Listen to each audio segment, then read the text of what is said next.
Welcome to This Explainer. Today, we're tearing into a brilliantly efficient and honestly super suspenseful piece of short horror fiction called The Whisper from Room 13. We're going to deconstruct exactly how the author builds maximum tension using absolutely zero filler.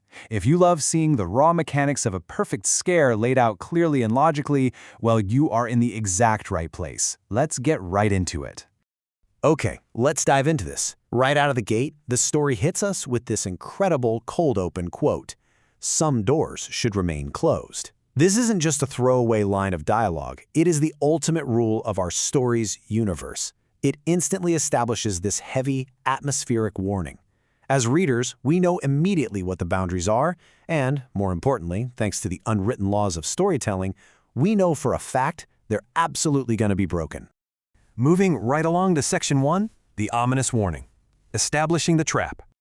So, we've got nearly midnight, a stormy night, an old roadside hotel. The author uses these classic, atmospheric tropes with extreme efficiency. I mean, there's zero wasted time setting the scene here.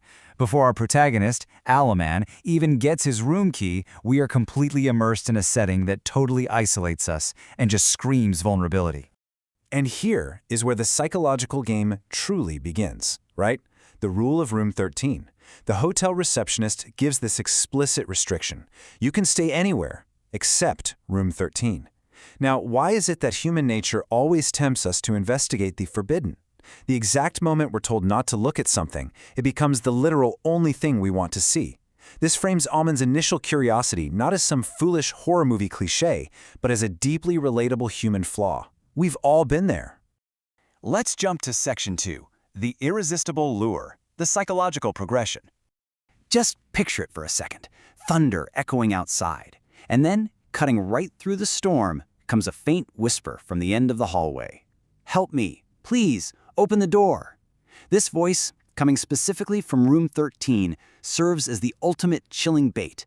It preys not just on his curiosity, but on his sense of duty, his empathy. It's the perfect calculated mechanism to pull Alman in, hook, line, and sinker. Let's look at how this builds because it's just so methodical. Step 1, hearing the whisper. Step 2, walking to the door. 3, turning the handle. And 4, opening the door. Notice how the author forces us to walk every single terrifying step right alongside Amen. It perfectly represents his unavoidable descent. We know it's a terrible idea, he probably knows it's a terrible idea, yet the tension absolutely maximizes precisely because the pacing here is just so incredibly deliberate. Which brings us to Section 3, the mirror's twist, a shift in reality. Inside, the room was empty except for an old mirror hanging on the wall. Now think about that subversion of expectations for a moment. The author builds up all this intense dread about what horrible monster is hiding in Room 13, and when the door finally opens, nothing.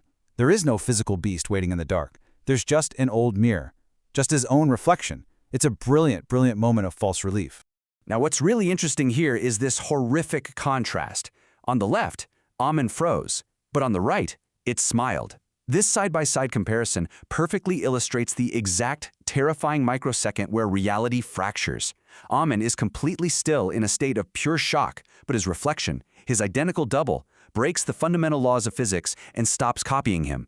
It smiles. And then the reflection raises its head and whispers, "Thank you for letting me out." That right there is the chilling execution of the trap.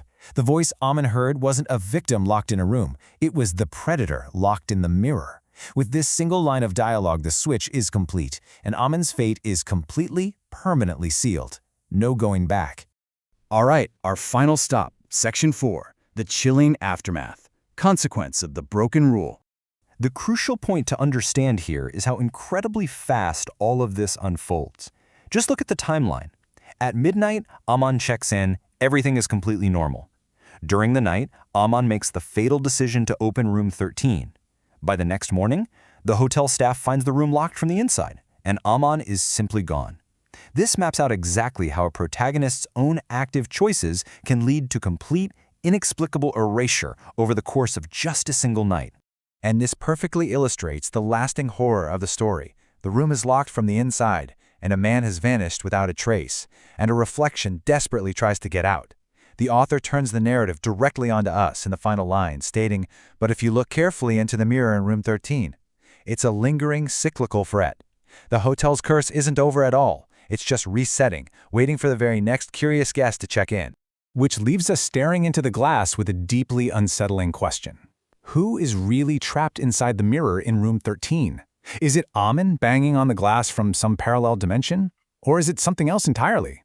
Ultimately, what you should take away from this explainer is the sheer power of economical storytelling, how a simple rule, a creeping sound, and an everyday object like a mirror can create a flawlessly constructed nightmare.